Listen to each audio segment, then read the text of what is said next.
হরে কৃষ্ণ। পরম সত্য কথা চ্যানেলে আমি আপনাদের স্বাগত জানাই। আজকে আমি আপনাদের শোনাতে চলেছি ভক্তিযোগের অধিকারীর লক্ষণ।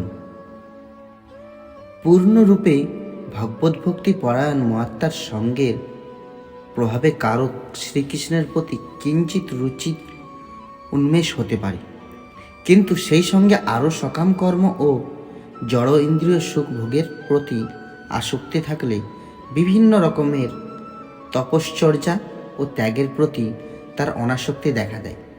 যদি এই রকমের মানুষেরও শ্রীকৃষ্ণের প্রতি অনন্য আসক্তি হয়, তাহলে তিনি ভক্তিযোগ আচরণ করার অধিকারী হন। শুদ্ধ ভক্তের সংসর্গে শ্রীকৃষ্ণ ভাবনার প্রতি এই রকম আকর্ষণ পরম সৌভাগ্যসূচক। শ্রী চৈতন্য মহাপ্রভু বলে গেছেন, গুরু কৃষ্ণ প্রসাদে পায় ভক্তিলতা বীজ। শ্রী চৈতন্য চরিতামৃত মধ্যে বলা হয়েছে, অর্থাৎ কোনো মহাভাগ্যবান জীবী কেবল সদ্গুরু ও শ্রীকৃষ্ণের কৃপায় ভক্তিরূপ লতার বীজ প্রাপ্ত হন। এই সম্পর্কে শ্রীকৃষ্ণ শ্রীমদ্ ভগবতে উদ্ভবকে বলছেন, হে উদ্ভব, দুর্লভ সৌভাগ্যের প্রভাবেই শুধু মানুষ আমার প্রতি আকৃষ্ট হন। যদি সে সকাম কর্ম থেকে পূর্ণরূপে বিরক্ত না হয় অথবা ভক্তির প্রতি পূর্ণরূপে আসক্ত না হয়, তাহলেও আমার এই সেবার প্রভাবে সে অচিরেই সুফল লাভ করে। ভগবত ভক্তদের তিনটি শ্রেণীতে বিভক্ত করা যায়। প্রথম বা উত্তম ভক্তের বর্ণনা করে বলা হয়েছে, তিনি শাস্ত্রে পারঙ্গত এবং তদনুকূল তর্কে নিপুণ এবং যুক্তির দ্বারা প্রতিপাদন করতে অত্যন্ত দক্ষ। তিনি রূপে উপলব্ধি করেছেন যে জীবনের পরম উদ্দেশ্য হচ্ছে ভগবান শ্রীকৃষ্ণের প্রতি প্রেম ভক্তি লাভ করা, এবং তিনি জানেন যে শ্রীকৃষ্ণই হচ্ছেন পরম প্রেমাস্পদ এবং পরম আরাধ্য। উত্তম ভক্ত তিনিই হতে পারেন যিনি সদ্গুরুর তত্ত্বাবধানে ঐকান্তিক দৃঢ়তার সঙ্গে বিধিনিষেধের অনুশীলন করেছেন এবং শাস্ত্রের নির্দেশ অনুসারে তার সমস্ত আদেশ যথাযথভাবে পালন করেছেন। এইভাবে ভগবানের বাণী প্রচার করে গুরু হওয়ার শিক্ষা লাভ করে তিনি উত্তম ভক্ত বলে গণ্য হন। উত্তম ভক্ত কখনো পূর্বতম আচার্যদের সিদ্ধান্ত থেকে বিচলিত হন না এবং সম্পূর্ণ যুক্তি ও তর্কের মাধ্যমে শাস্ত্রীয় সিদ্ধান্ত উপলব্ধি করে দৃঢ় শ্রদ্ধা অর্জন করেন। এখানে যে যুক্তি তর্কের উল্লেখ করা হয়েছে তা বৈদিক শাস্ত্রের উপর প্রতিষ্ঠিত যুক্তিতর্ক। উত্তম ভক্ত কখনোই সময়ের অপব্যয়কারী শুষ্ক মনোধর্মের প্রতি আকৃষ্ট হন না। পক্ষান্তরে বলা যায়, ভগবত ভক্তিতে যার দৃঢ় নিষ্ঠা জন্মেছে তিনিই উত্তম ভক্ত। দ্বিতীয় শ্রেণীর ভক্ত বা মধ্যম অধিকারী ভক্তের বর্ণনা করে বলা হয়েছে, তিনি শাস্ত্র সিদ্ধান্তের পরিপ্রেক্ষিতে তর্ক করতে ততটা নিপুণ নন, কিন্তু ভগবত ভক্তিতে দৃঢ় শ্রদ্ধা রয়েছে। অর্থাৎ মধ্যম অধিকারী ভক্তের কৃষ্ণ ভক্তি যে জীবনের পরম লক্ষ্য, সেই সম্বন্ধে সুদৃঢ় বিশ্বাস রয়েছে।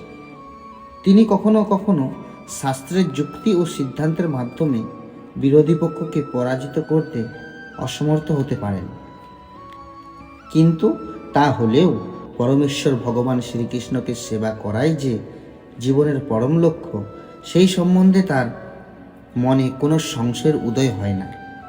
তৃতীয় শ্রেণী বা কনিষ্ঠ অধিকারী ভক্ত হচ্ছেন তিনি যার বিশ্বাস দৃঢ় হয়নি এবং সেই সঙ্গে শাস্ত্র সিদ্ধান্তের প্রতিও যথার্থ শ্রদ্ধা নেই। কনিষ্ঠ অধিকারী ভক্ত শ্রদ্ধা বিরুদ্ধ সিদ্ধান্ত সমন্বিত দৃঢ় যুক্তির প্রভাবে বিচলিত হতে পারেন।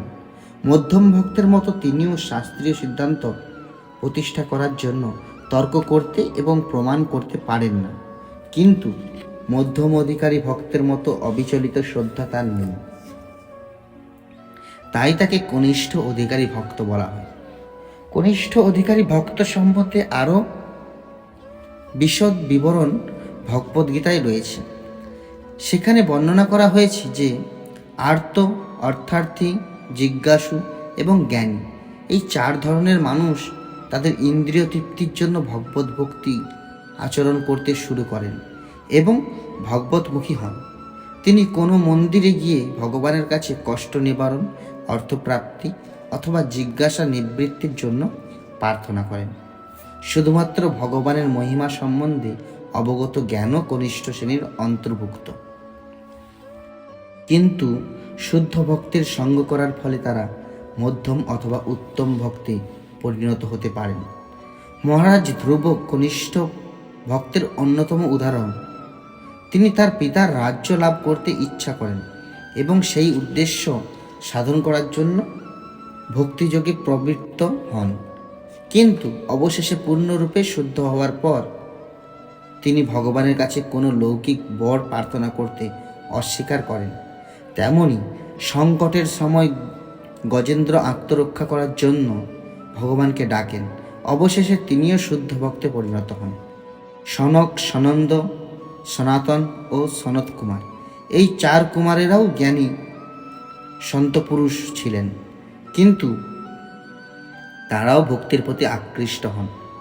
নৈমিষারণ্যে শৌনকাদি ঋষিদেরও ঠিক তেমনই হয়েছিল। তারা জিজ্ঞাসু ছিলেন এবং সূত গোস্বামীর কাছে শ্রীকৃষ্ণ সম্বন্ধে নানা প্রশ্ন করেছিলেন। এইভাবে শুদ্ধ ভক্তের সঙ্গ লাভ করার ফলে তারাও শুদ্ধ ভক্তে পরিণত হন। সুতরাং আত্ম উন্নতি করার এটি হচ্ছে পন্থা। যে অবস্থাতেই মানুষ থাকুক না কেন, তিনি যদি শুদ্ধ ভক্তের সঙ্গ করার সৌভাগ্য লাভ করেন, তাহলে অচিরেই তিনি মধ্যম অধিকারী বা উত্তম অধিকারী ভক্তের পর্যায়ে উন্নীত হন। এই 4 রকমের ভক্তের বর্ণনা ভগবদ্গীতায় 7ম অধ্যায়ে করা হয়েছে।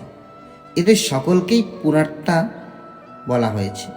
পুণ্যাত্মা না হলে ভক্তি মার্গে প্রবেশ করা যায় না। ভগবদ্গীতায় বলা হয়েছে যে যিনি নিরন্তর পুণ্যকর্ম করেছেন এবং যার সমস্ত পাপ ক্ষয় হয়েছে, তিনি ভক্তি ভরে ভগবানের সেবায় যুক্ত হতে পারেন, অন্য কেউ পারে না। পুণ্যকর্মের ক্রম অনুসারে কনিষ্ঠ ভক্তদের আর্ত, অর্থার্থী, জিজ্ঞাসু এবং জ্ঞানী, এই 4টি শ্রেণীতে বিভক্ত করা হয়েছে। পুণ্যাত্মা না হলে আর্ত মানুষ নাস্তিক অথবা কমিউনিস্টে পরিণত হন। ভগবানের প্রতি তার বিশ্বাস জন্মায় না। তিনি মনে করেন যে ভগবানের প্রতি বিশ্বাস বর্জন করলেই তার সব রকমের কষ্ট দূর হয়ে যাবে। ভগবান শ্রীকৃষ্ণ ভগবদ্গীতায় বলেছেন যে এই 4 রকম কনিষ্ঠ ভক্তের মধ্যে জ্ঞানীরা তার অত্যন্ত প্রিয়, কারণ শ্রীকৃষ্ণের প্রতি তাদের আসক্তি কোনো লৌকিক লাভের জন্য নয়। শ্রীকৃষ্ণের প্রতি তাদের আসক্তি কষ্ট নিবারণ বা ধনপ্রাপ্তি ইত্যাদি প্রতিদানের আশায় নয়। এর অর্থ হচ্ছে যে প্রথম থেকেই শ্রীকৃষ্ণের প্রতি তাদের আসক্তির কারণ প্রেম। অধিকন্ত জ্ঞান চর্চা ও শাস্ত্র অধ্যয়নের ফলে তারা বুঝতে পারেন যে শ্রীকৃষ্ণই হচ্ছেন পরমেশ্বর ভগবান। ভগবদ্গীতায় বলা হয়েছে যে বহু বহু জন্ম পরে কেউ যখন যথার্থ জ্ঞান লাভ করেন, তখন তিনি যথাযথভাবে বাসুদেব শ্রীকৃষ্ণকে সর্বকারণের পরম কারণ বলে উপলব্ধি করতে পেরে তার শরণাগত হন। তখন তিনি শ্রীকৃষ্ণের চরণ কমলকে একমাত্র আশ্রয়রূপে উপলব্ধি করতে পারেন এবং ধীরে ধীরে তার প্রতি তার প্রেম প্রগাঢ় হতে থাকে। যদিও এই ধরনের জ্ঞানী ভক্ত শ্রীকৃষ্ণের অত্যন্ত প্রিয়, তবুও আর্ত ও অর্থার্থী ভক্তদেরও মহাত্মারূপে গণ্য করা হয়েছে, কারণ শান্তির অন্বেষণে তারাও শ্রীকৃষ্ণের শরণাগত হয়েছেন। জ্ঞানী না হলে ভগবত ভক্তির সিদ্ধান্তে সুদৃঢ়ভাবে অধিষ্ঠিত হওয়া যায় না। যারা নির্বোধ বা যাদের জ্ঞান মায়ার প্রভাবে অপহৃত, তারা জড়া প্রকৃতির গুণের প্রভাবে বিভিন্ন দেবদেবীর প্রতি আসক্ত হয়। জ্ঞানী হচ্ছেন তিনি যিনি সম্পূর্ণভাবে উপলব্ধি করতে পেরেছেন যে তার জড়দেহটি তার স্বরূপ নয়, তার স্বরূপ হচ্ছে তার চিন্ময় আত্মা। যেহেতু তিনি উপলব্ধি করতে পেরেছেন যে তার যথার্থ স্বরূপ হচ্ছে আত্মা এবং শ্রীকৃষ্ণ হচ্ছেন পরমাত্মা, তাই তিনি উপলব্ধি করতে পেরেছেন যে তার আন্তরিক সম্পর্ক শ্রীকৃষ্ণের সঙ্গে হওয়া উচিত, তার দেহের সঙ্গে নয়। আর্ত ও অর্থার্থী দেহাত্ম বুদ্ধিযুক্ত, কারণ দুঃখ নিবৃত্তি ও ধন প্রাপ্তির বাসনা দেহজাত। জিজ্ঞাসু পুরুষ অবশ্য আর্ত ও অর্থার্থী থেকে একটু উন্নত স্তরে রয়েছেন, কিন্তু তা হলেও তিনি প্রকৃত স্তরে অধিষ্ঠিত।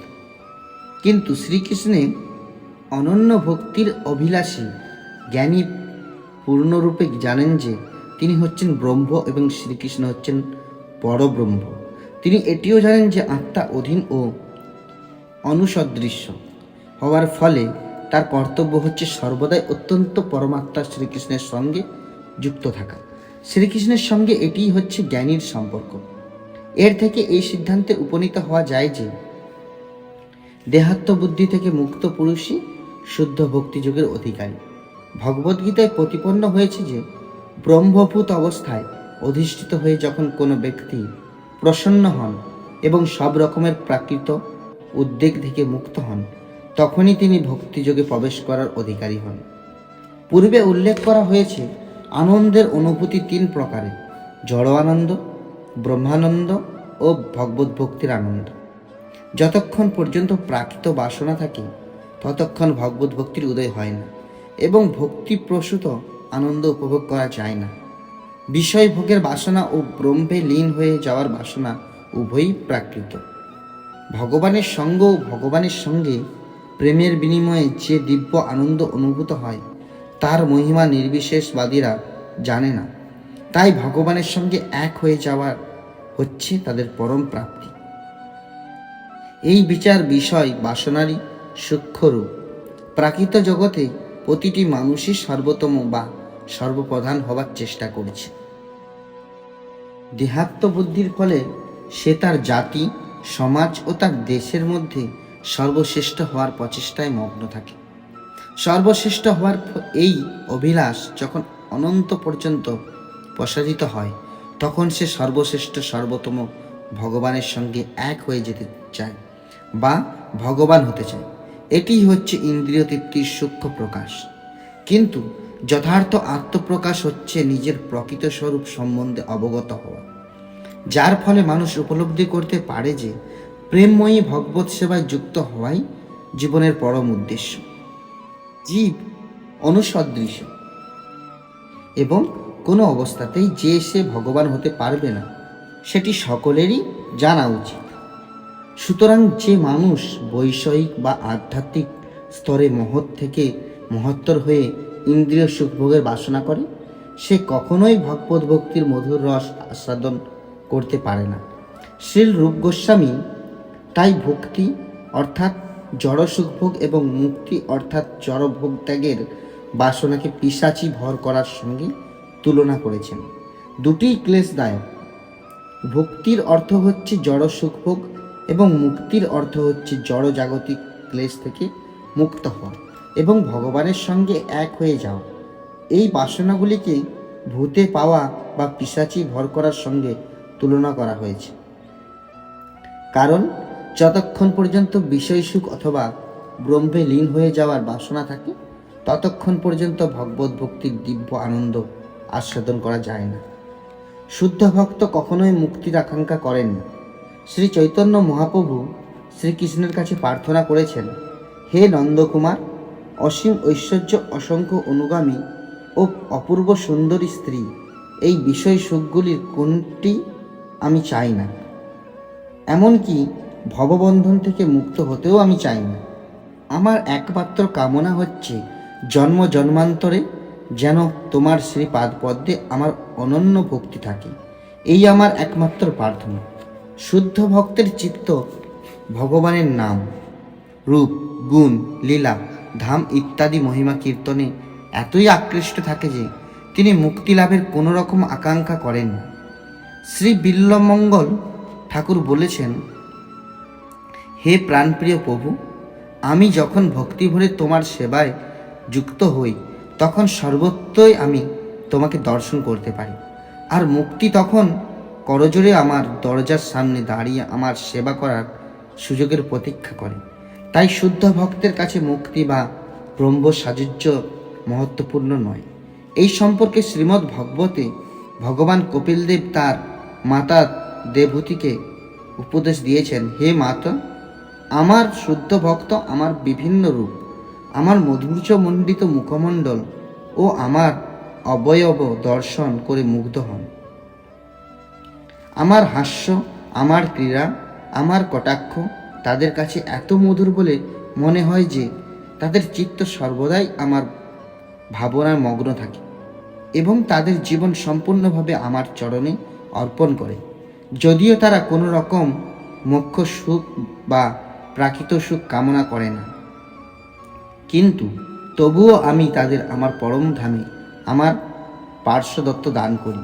শ্রীমদ্ ভাগবতের এই প্রমাণের মাধ্যমে শুদ্ধ ভক্তরা নিঃসংশয় হয় যে ভগবানের সঙ্গ তারা অবশ্যই লাভ করবে। এই সম্পর্কে শ্রী রূপ গোস্বামী বলেছেন যে ভগবান শ্রীকৃষ্ণের চরণকমল অথবা তার সেবার মধুরিমার প্রতি যিনি আকৃষ্ট হয়েছেন এবং সেই আকর্ষণের ফলে যার চিত্ত নিরন্তর দিব্য আনন্দে মগ্ন, তিনি স্বাভাবিকভাবেই মুক্তি লাভেরও আকাঙ্ক্ষা করেন না, যদিও সেই মুক্তি নির্বিশেষবাদীদের কাছে অত্যন্ত মহত্বপূর্ণ। সেই একই কথা শ্রীমদ্ ভাগবতের 3য় স্কন্ধে উদ্ভব ভগবান শ্রীকৃষ্ণের কাছে প্রার্থনা করে বলেছেন, হে প্রভু, যে সমস্ত মানুষ তোমার চরণ কমলে প্রতি দিব্য প্রেমময়ী সেবায় যুক্ত হয়েছেন, তাদের ধর্ম, অর্থ, কাম এবং মোক্ষ লাভের কোনোই বাসনা থাকে না। যদিও তারা অনায়াসে এগুলির মাধ্যমে সুখ লাভ করতে পারেন, এগুলির মাধ্যমে সুখ ভোগের সম্ভাবনা থাকলেও আমি এই সমস্ত ফল লাভের আকাঙ্ক্ষা করি না। আমার একমাত্র প্রার্থনা হচ্ছে যে তোমার শ্রী পাদপদ্মের প্রতি আমার যেন অনন্য ভক্তি থাকে।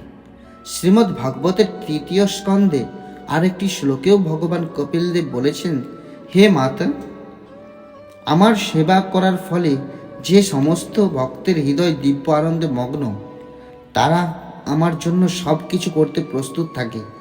বিশেষ করে যারা সংকীর্তনের মাধ্যমে আমার নাম, রূপ, গুণ ইত্যাদি উপলব্ধি করার চেষ্টা করে এবং আমার মহিমা কীর্তন করে, তারা দিব্য পরমানন্দের সমুদ্রে মগ্ন থাকে। সেই সমস্ত ভাগ্যবান ভক্তরা কখনো আমার সঙ্গে এক হয়ে যাওয়ার বাসনা করে না। আমার সঙ্গে এক হয়ে যাওয়া তো দূরের কথা, আমি যখন তাদের আমার ধামে আমার মতো পদ, আমার মতো ঐশ্বর্য, আমার সাহচর্য অথবা আমার মতো রূপ দান করতে চাই, তখন তারা তাও গ্রহণ করতে চায় না। আমার প্রতি ভক্তিযুক্ত হওয়ার ফলে তারা যে দিব্য আনন্দে মগ্ন থাকে, তার কাছে এই সমস্ত মুক্তি অত্যন্ত নগণ্য হয়ে যায়। শ্রীমদ্ ভাগবতে ধ্রুব মহারাজও বলেছেন, হে পরম প্রিয় ভগবান, আপনার চরণ কমলের ধ্যানে মগ্ন থাকার ফলে মানুষ যে দিব্য আনন্দ অনুভব করে, তার সঙ্গে নির্বিশেষবাদীদের ব্রহ্ম সাযুজ্যের আনন্দের কোনো তুলনা হয় না। আর যে সমস্ত সকাম কর্মী উচ্চতর স্বর্গলোকে যাওয়ার বাসনা করেছে, তারা কিভাবে আপনাকে জানতে পারবে? ভক্তরা যে দিব্য আনন্দ উপভোগ করে, সেই আনন্দের স্বাদ তারা কোথা থেকে পাবে?